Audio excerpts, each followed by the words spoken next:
Fala, meus amores, aqui é o professor Diogo Xavier, morrendo de saudades. Vamos falar sobre figuras de linguagem.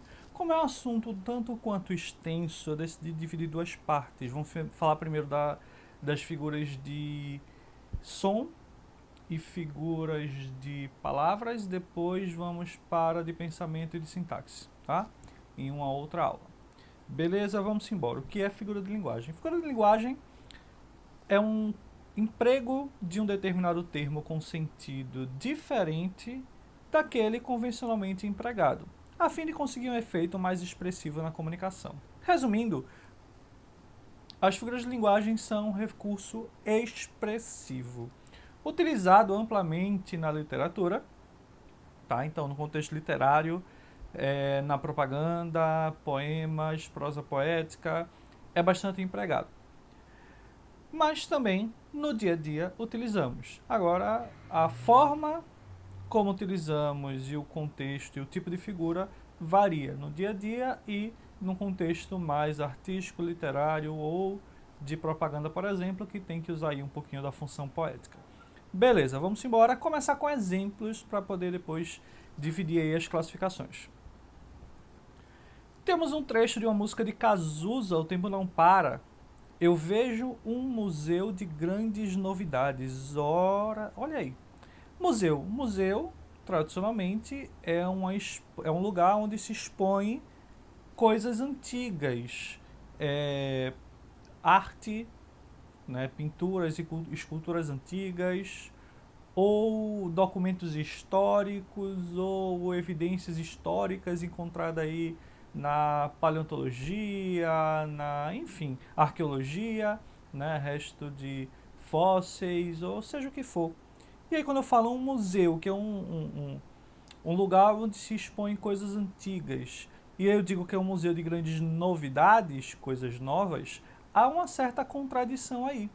Então essa contradição é um recurso que pode ser classificado também dentro de uma figura de linguagem, que é o paradoxo. Vamos ver mais adiante. Tá? Vamos ver mais exemplo. Não vamos colocar meta, vamos deixar a meta aberta, mas quando atingirmos a meta, vamos dobrar a meta. Bem, a gente tem também uma contradição, né? Se a gente não vai colocar uma meta, como é que a gente vai deixar uma meta aberta, uma meta que a gente não tem? E como é que a gente vai atingir uma meta se essa meta não existe? Quanto mais dobrar a meta, né? Se a gente multiplica por 2 algo que não existe, zero, o resultado é zero. Então aí existe também o paradoxo, figura de linguagem que estabelece essa contradição. Outro exemplo de frase, agora do ex-presidente Lula. O resultado, se referindo à economia, este ano não será uma Brastemp. Ora lá. Aí a gente tem uma metáfora que compara implicitamente dois elementos de realidades diferentes. Um a economia, outro um eletrodoméstico. Isso aí é referência a uma propaganda da Brastemp, que falava que Brastemp era usado como adjetivo, uma coisa extraordinária. Então, não é assim uma Brastemp. Ou seja, quer dizer que não é tão bom, porque a Brastemp é como se fosse a melhor coisa do mundo que existe. Então aí eu tenho uma metáfora. E para finalizar e ser democrático, né? O Brasil é uma virgem que todo tarado de fora quer. Uma frasinha do nosso atual presidente ano passado, mas que poderia ter sido dita no século passado ou retrasado sem problema nenhum. O Brasil é uma virgem que todo tarado de fora quer. Aí eu tenho uma metáfora, porque o Brasil é um país, é um território com, né, demarcações de fronteiras e que tem um determinado sistema político administrativo, enfim. O Brasil é um país. Mas aí veja que esse verbo de ligação e esse predicativo, o Brasil é uma virgem, é uma forma de metaforizar. Então aí a gente tem de novo o recurso, né, da figura de linguagem metáfora. Mas vamos embora agora para os tipos. Opa, tem mais um, agora vamos deixar mais leve um pouquinho, né? Ou não, vamos chorar um pouquinho. Marília Mendonça. Tem um trecho dela que diz assim: o meu coração não muda de assunto, toda hora ele tem que lembrar. O coração é uma parte do nosso corpo que, apesar de ter vida, obviamente, já que faz parte do nosso sistema, ela não tem sentimentos, ela não tem ações independentes que um ser racional teria. Ou seja, quando eu digo meu coração não muda de assunto, ele nem fala de assunto nenhum, ao pé da letra, claro, né? Então, na verdade, quer falar que eu tenho que lembrar toda hora, no caso, o coração é uma forma de se relacionar a sentimentos, tá? Então a gente tem uma personificação, de certa forma metáfora também, mas uma personificação porque eu atribuo características racionais a algo que não é racional. Ou às vezes até algo que é inanimado, quando eu digo as paredes me ouvem, ou o espelho me diz tal coisa, aí eu estou personificando algo inanimado, que não tem vida. No caso do coração, estou atribuindo racionalidade a algo que não é racional, é parte de um ser vivo e não um ser vivo com racionalidade própria. Beleza? Então, outro exemplo de figura de linguagem. Vamos agora para as classificações. Ó, figuras de construção, figuras de som, figuras de pensamento e figuras de palavra. Essas de construção também são chamadas figuras de sintaxe. Figuras de pensamento, temos aí, vamos falar sobre elas já já, e de som também. Pensamento e palavras, enfim. Então, som, de construção ou sintaxe, de pensamento e de palavras. Então, 4 classificações de figuras. Começando pela de som. O nome já diz, são figuras que visam atingir um efeito sonoro. É muito utilizado na música, é muito utilizado na poesia, mas não só. Tá? Primeiro, a literação. A literação e a assonância estão juntos porque é algo semelhante. A assonância não tem todos esses S's não, tá? Vem um S a mais aí de brinde, mas ignora. A literação e a assonância consistem na repetição de sons. A diferença é que a literação é a repetição de sons consonantais, sons de consoantes, e a assonância, repetição de sons vocálicos, ou seja, som de vogal. Exemplo de aliteração: esperando parada pregada na pedra do porto, essa repetição, especialmente do P dessa consoante, P, é um exemplo de aliteração. Então, geralmente visa um efeito sonoro. O P, o B, o T são consoantes oclusivas, por exemplo, e normalmente dão um efeito de impacto, de batida. Eu tenho, por exemplo, um poema de Cruz de Souza, né, que diz vozes veladas, veludosas vozes.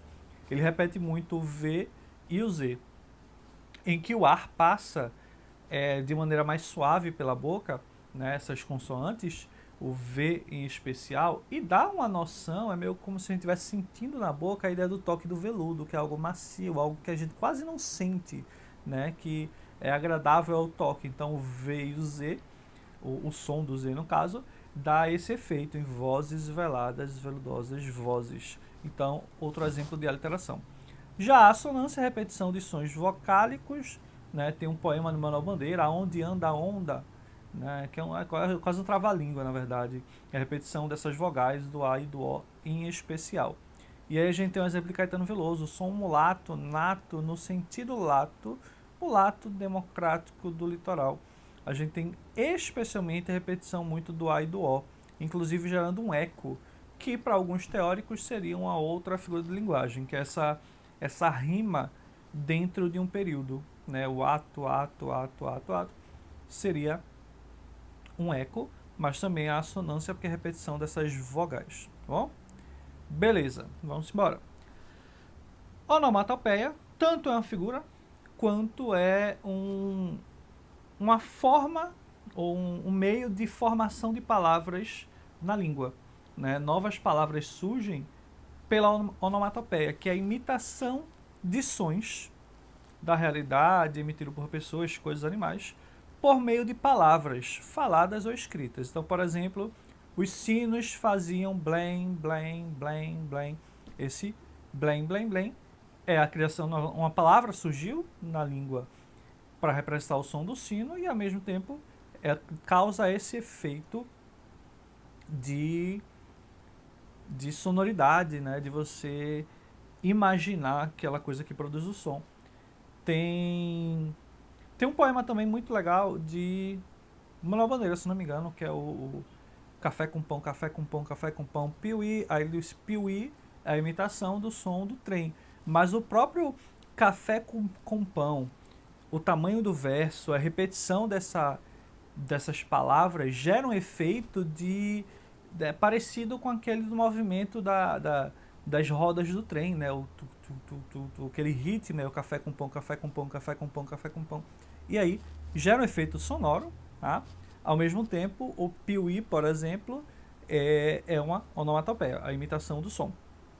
Beleza? E mais alguns exemplos, né? A gente tem o tic-tac, imitação do som do relógio, né? Já dizia a sábia Joelma, o tic-tac do relógio, parece que já parou. Enfim, a voz do gato, né? O som emitido pelo gato, que é miau, o do galo, cocoricó, né? O do apito tem até uma música, né? Aquela que é chata, que só desgraça, mas que basicamente ela é composta por onomatopeias, o pintil-pio, e o pintil-pio, e o pintil-pio. Pronto. E aí ele vai falando todos os bichos da fazenda lá, com a imitação de som por meio da onomatopeia. Vamos seguindo. Paranomásia. Paranomásia nada mais é do que o trocadilho. Claro, estou simplificando demais, mas a figura de som em que eu emprego palavras parônimas, ou seja, palavras parecidas em sua pronúncia, até na escrita mesmo, né? Exemplo, houve aquele tempo e agora que a chuva chora, até buguei aqui, e houve aquele tempo e agora que a chuva chora, houve aquele tempo. Houve aí, na verdade, o uso de palavras homófonas de mesma pronúncia. Houve com H, de haver, e houve sem o H, que é de ouvir. O próprio chuva e chora são semelhantes.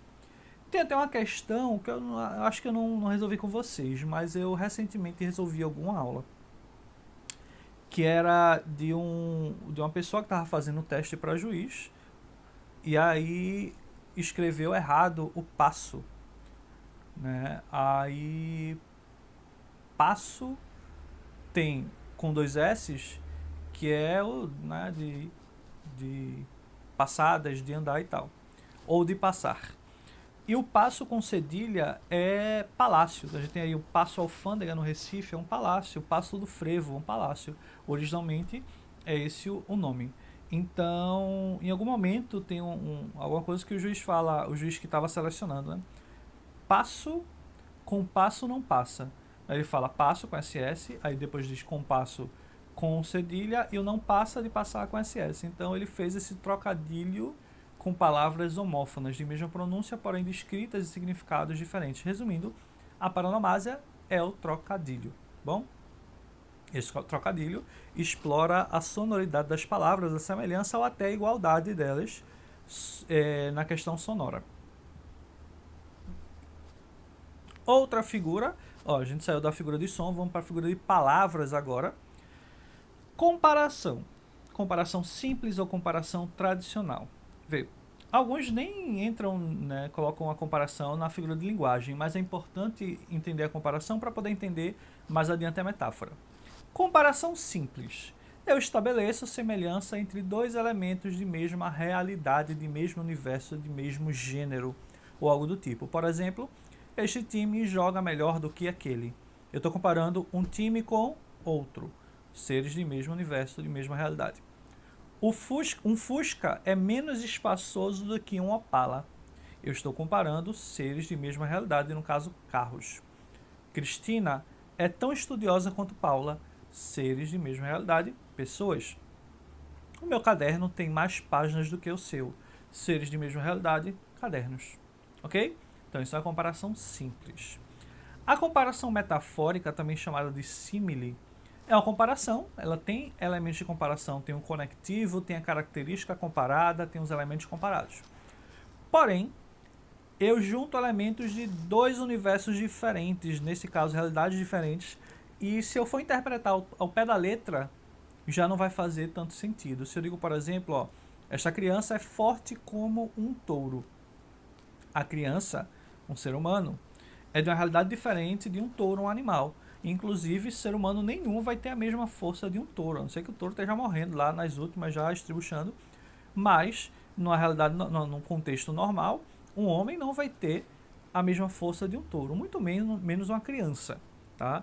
Mas é uma comparação metafórica, eu só quero dizer que ela é muito forte, né? O touro é usado como sinônimo de força, tá? Então seria uma comparação metafórica. Eu tenho a estrutura de comparação, ó. O verbo de ligação, forte é a característica como o elemento de comparação. Então, aí tem toda a estrutura de comparação, porém é uma comparação metafórica. A casa dela é escura como a noite. Olha, a casa dela é um contexto de uma realidade, uma construção. A noite é outro contexto, outra realidade, é a noção de um horário em que o sol já se pôs e o céu está mais escuro e tal. Então, eu comparei dois elementos de realidade diferentes. Eu digo, Recife é quente como o inferno.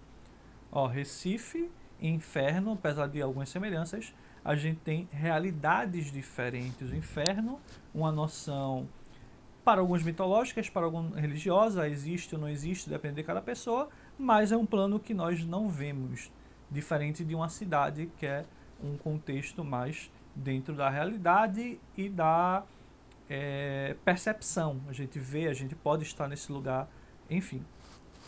Então, seria uma comparação metafórica. Ele chorou que nem um condenado. Ele não é um condenado, ele não está no corredor da morte ou algo do tipo, ou não está dentro de uma prisão. Não sei quando surgiu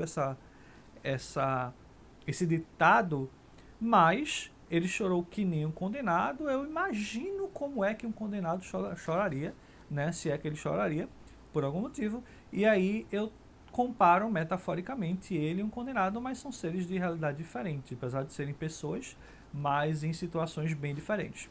A liberdade das almas, frágil, frágil como o vidro. Então é como se a liberdade fosse um vidro.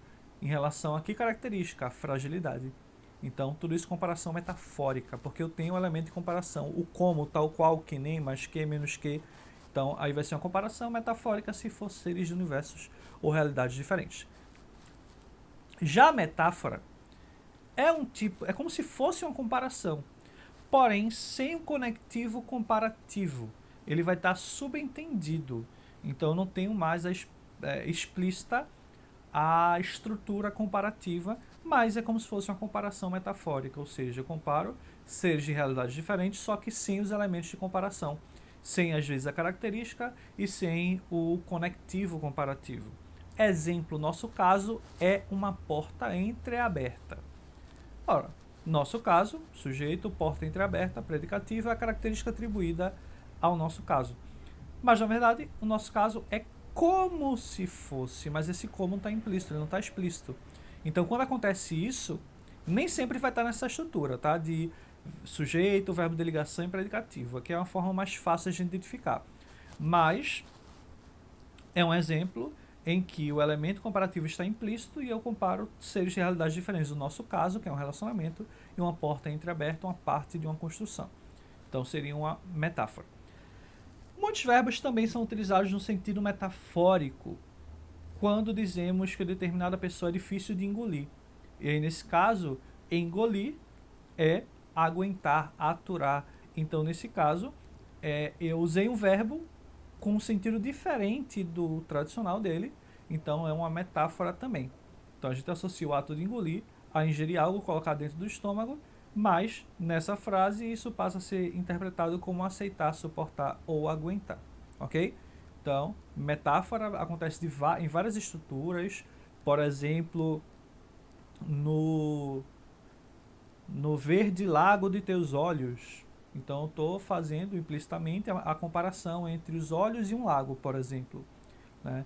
Ou, já dizia Fagner, quem me dera ser um peixe, para em teu límpido aquário mergulhar. O aquário é uma metáfora para, enfim, aí é multissignificativo, né? Você interpreta da maneira que você achar melhor. Para mim, o aquário seria os sentimentos, né? A mente, a emoção, enfim, né? Vamos deixar a interpretação mais inocente. Beleza. Outra figura da linguagem, dentro das figuras de palavra, é a metonímia, que é um pouco complexa de diferenciar da metáfora a princípio. Tá? A metonímia é uma forma de substituição de um termo por outro, sendo que entre esses elementos existe algum tipo de relação, de uma ligação entre eles para que você consiga interpretar. Então, por exemplo, quando alguém diz que é alérgico ao cigarro, essa pessoa, se tocar em um cigarro, provavelmente não vai ter nenhuma reação alérgica. Ela vai ter alergia, vai ter a reação alérgica quando o cigarro estiver aceso e ela inalar a fumaça, ou seja, ela é alérgica à fumaça do cigarro, que a causa é o efeito, perdão, é o efeito, a consequência de um cigarro aceso. Então ela é alérgica ao cigarro? Não, é alérgica à fumaça. Mas não dá para entender? Dá para entender. Nesse caso, eu tenho uma metonímia, porque eu substituí a causa, que é, na verdade, eu substituí o efeito, que é a fumaça, pela causa, que é o cigarro. Então isso é uma metonímia, a substituição de um termo por outro, guardando alguma relação entre eles. Tá? Vamos ver os vários tipos, né, alguns dos vários tipos de substituição. Continente pelo conteúdo e vice-versa. Por exemplo, antes de sair, tomamos um cálice de licor. Você não toma, não ingere o cálice, você ingere o conteúdo dele. Então, quando eu digo tomei um cálice de licor, eu digo, na verdade, que eu tomei o licor que estava dentro de um cálice. Isso é uma metonímia. Eu não tomei o cálice, eu tomei o licor. Mas substituí o continente, que é o cálice, pelo conteúdo, que é o licor, e deu para entender tranquilamente, ninguém estranhou. Só se você parar para interpretar o pé da letra. Mas a metonímia é isso, eu substituo um elemento por outro, tendo alguma relação lógica entre eles, e dá para compreender tranquilamente. Lugar de origem ou produção pelo produto. Por exemplo, comprei uma garrafa do Legítimo Porto. Porto é uma região, uma cidade de Portugal, conhecida por um determinado vinho específico, né, de característica específica. É um vinho licoroso. Ele é um pouco mais grossa a consistência do vinho e ele é mais forte, bem mais forte que o vinho normal, né? O teor alcoólico dele se aproxima ali de uma cachaça ou de um saquê, que é um pouco mais suave. Então, eu troquei o lugar de produção pelo produto. Ah, fumou um Havana depois que fechou negócio. Havana é uma cidade de Cuba, conhecida por fazer um dos melhores charutos do mundo. Então, fumou um Havana, quer dizer que fumou um produto produzido por Havana. Fazemos essa metonímia o tempo todo quando nos referimos ao champanhe. Ah, tomou champanhe, que na verdade a gente tem substituições. Tomou um champanhe, só que está se referindo a cidra, que é um suco de maçã gaseificado. Champanhe mesmo é um vinho de uva mesmo, gaseificado e tal, com aqueles frisos, né, aquelas bolinhas que sobem, a chamada perlage.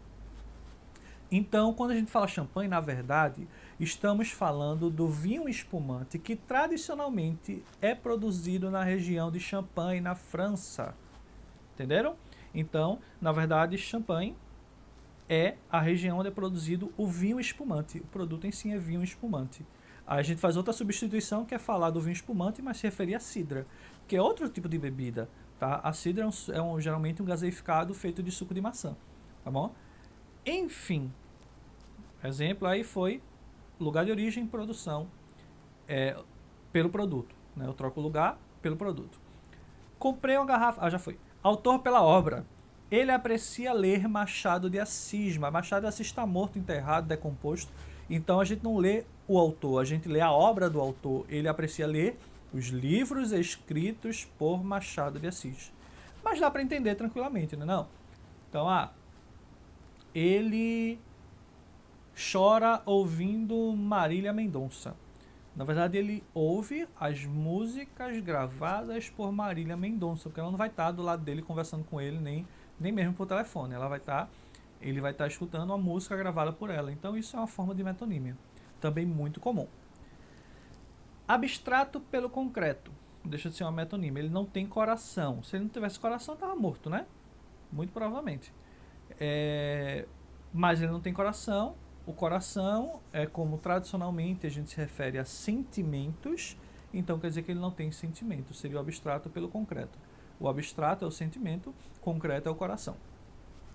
Símbolo pela coisa simbolizada. Por exemplo, não te afastes da cruz. Como assim? Por quê? Qual o problema? Não, na verdade, não te afaste da cruz está se referindo ao cristianismo, né? Porque a cruz foi onde Jesus foi crucificado para salvar as pessoas do pecado e tal. Então, a cruz aí representa, na verdade, Jesus Cristo, a religião, o cristianismo. Então, eu troquei o símbolo, que é a cruz, pela coisa simbolizada, que é o cristianismo ou o próprio Jesus Cristo. Matéria pelo produto. Então, o bronze da igreja soava suavemente. Ora, o bronze, na verdade, é o material do qual o sino é feito, tradicionalmente, né? Então, eu falo o bronze da igreja, na verdade, eu estou falando o, o sino. Isso aí, por exemplo, pode ser feito com... A gente fala normalmente com dinheiro. A gente sabe que a nossa moeda não é feita de prata, mas aí se refere a épocas antigas. Então, falar, ó, tem alguma pratinha aí? Na verdade, está falando de alguma moeda, né? Então, seria uma forma de metonímia do produto pela matéria, apesar de não ser mais o produto utilizado. Bom, a parte pelo todo, essa aí é muito comum, tá? Parte pelo todo. A gente tem, por exemplo, pediu sua mão em casamento. Na verdade, não pediu só a mão, pediu o corpo todo, mas é uma forma muito utilizada e a gente entende que a pessoa foi pedindo em casamento. Então, parte a mão pelo todo. No caso, a pessoa inteira. Tem 20 cabeças de gado. E não tem só a cabeça, tem um gado inteiro, né? Senão, ia ser como não ia valer de muita coisa. Então, eu falo cabeça para me referir ao gado inteiro. Eles querem um teto para morar. Ninguém vai morar só com teto. Precisa das paredes, da porta, do resto da casa, né?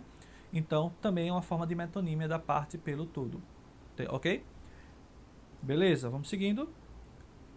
Antes de finalizar e ir para uma observação de metonímia, tem uma muito usada que é marca pelo produto. Exemplo, pega aí um post-it para fazer uma anotação. Post-it é a marca. Na verdade, é o adesivo, né, notas autocolantes ou algo do tipo.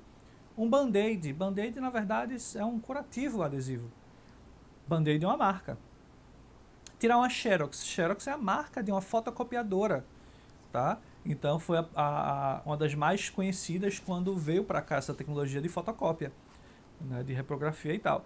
Então, é uma metonímia que troca a marca pelo produto. Tomou Danone. Aí tá lá a pessoa tomando um iogurte natural da vaca. E outro, se você ler com atenção, vai estar lá, por exemplo, bebida composta de não sei o que, não sei o que, não sei o que, ou seja, a imitação de iogurte. E aí você vai chamar Danone.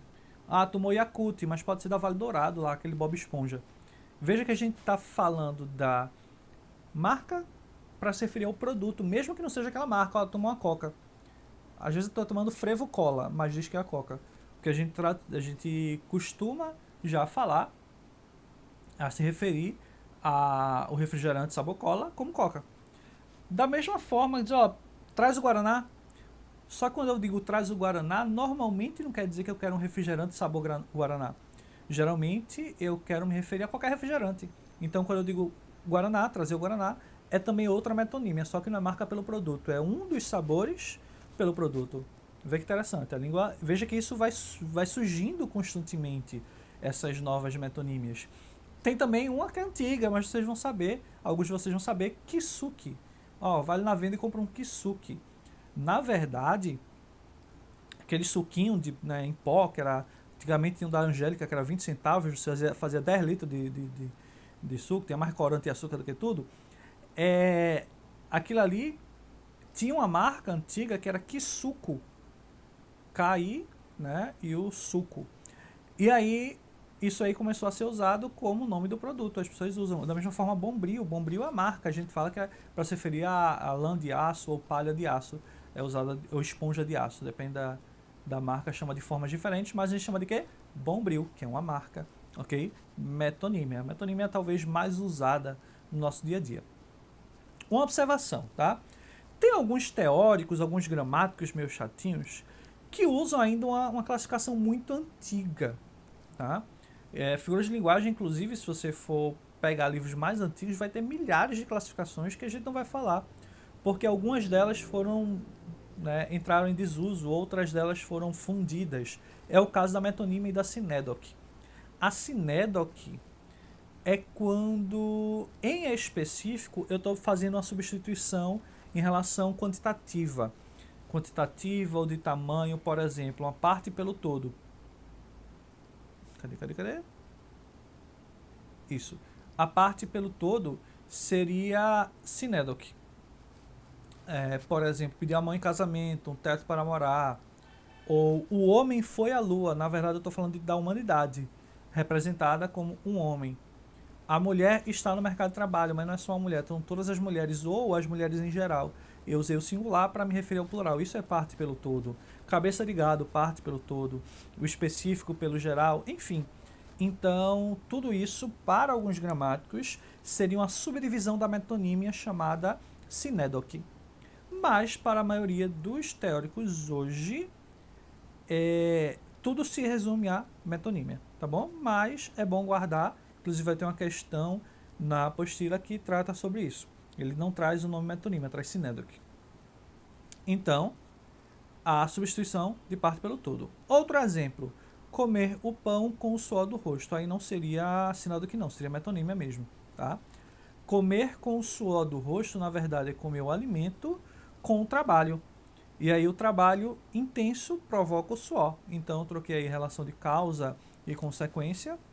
E eu troquei o específico, o geral, na verdade, alimento, pelo específico, que é pão. Tá bom? Enfim, como eu disse, é um tanto complexa a metonímia, mas não é tão difícil de entender. Qualquer coisa volta para os exemplos, tá? Porque dá para fixar. Ok? Essa substituição de um termo por outro, havendo uma relação lógica entre eles. Ainda nas figuras de palavras, tá? A gente tem a catacrese, que é um tipo especial de metáfora. Essa é uma subdivisão que ainda é usada, que existe nas gramáticas, nos livros, que é o seguinte: é um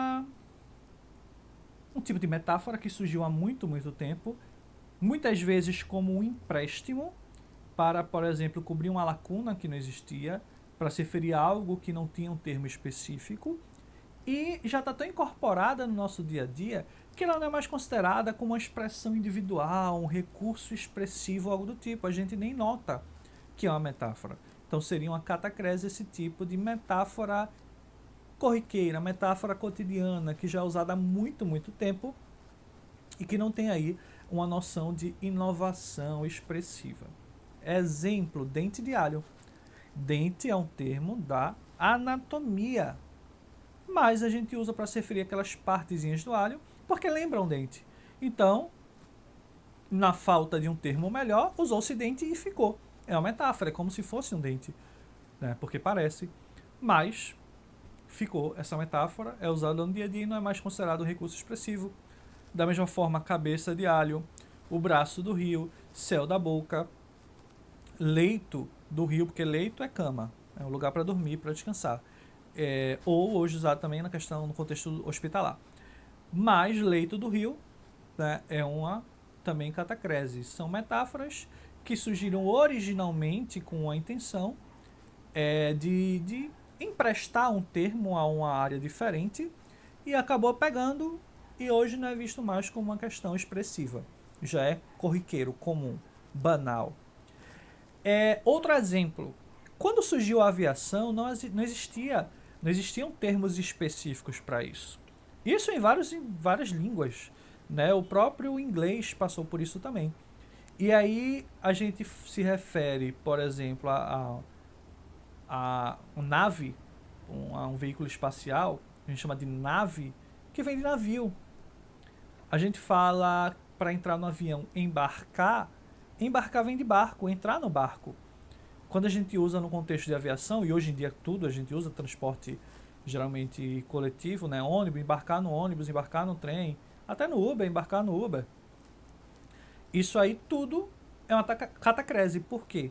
Surgiu na náutica, na navegação, era um termo específico, mas na ausência de outro termo que pudesse referir, por exemplo, a aviação, se emprestou os termos da navegação.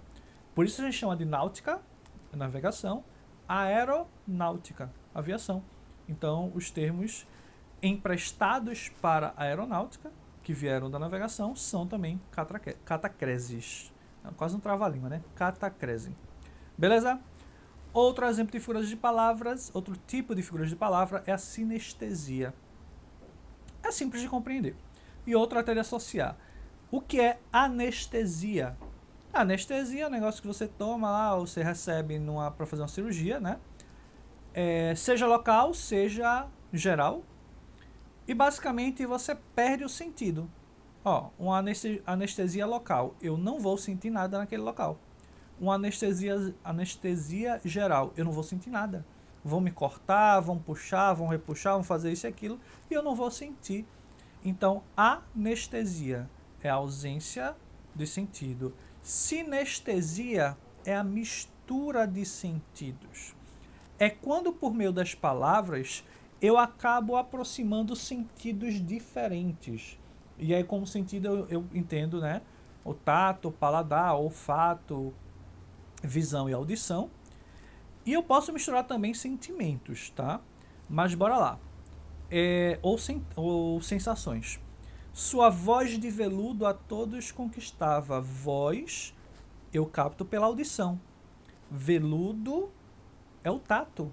Então, quando eu digo que é um som de veludo, um som aveludado, uma voz aveludada, eu estou misturando o tato e a audição. Isso é uma sinestesia. Uma melodia azul tomou conta da sala. Eu misturei audição e visão. Esse perfume tem um cheiro doce. Eu misturei olfato e paladar. Suas palavras foram ásperas. Áspero é algo com toque, o tato. E palavra, audição. Então, ou até visão, né? Se você estiver lendo as palavras. Então, nesse caso, eu tenho sinestesia, a mistura de sentidos. Mas eu posso dizer, esse era um amor roxo. Um amor é sentimento. O roxo é uma cor, eu capto pela visão. Então, misturou sentimento e um sentido, que é a visão. Então, sinestesia também, tá bom? Antonomásia ou perífrase. Para alguns autores são coisas diferentes, tá? Hoje em dia geralmente é tido como uma coisa só. Antonomásia ou perífrase é como se fosse um apelido de um ser ou de uma coisa, de um lugar, de uma pessoa. Então, por exemplo, quando eu digo Veneza brasileira, para me referir ao Recife, é um apelido do Recife, né? E eu consigo associar.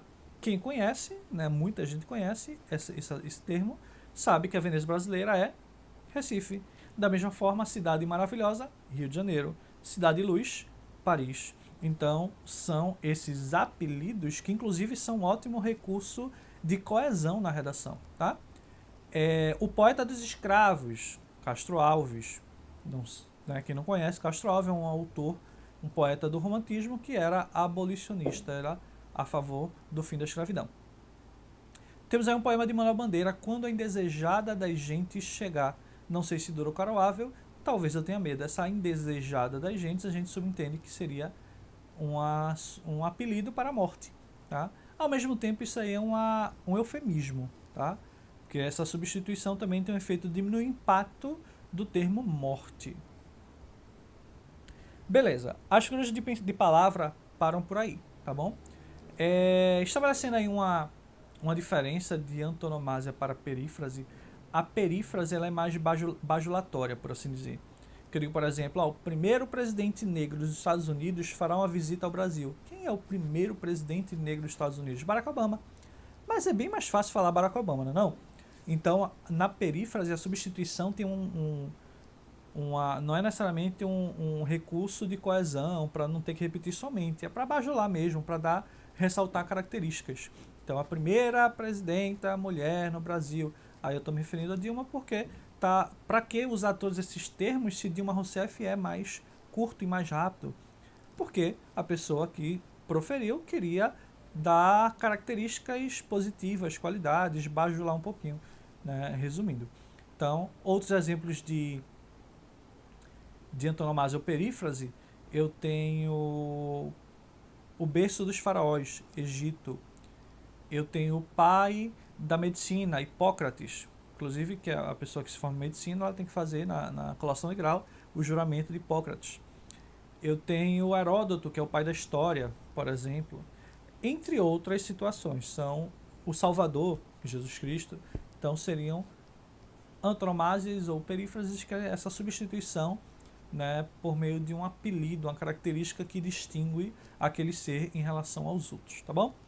Bem, então é isso, tá? Para não ficar tão longo, a gente vai encerrar por aqui e na próxima aula a gente vê o resto das figuras de linguagem, tá bom? Vocês podem já ir caçando nos exercícios algumas questões que têm relação com o que a gente viu aqui, né? E na próxima semana a gente conclui o assunto e vocês podem concluir os exercícios, tá ok?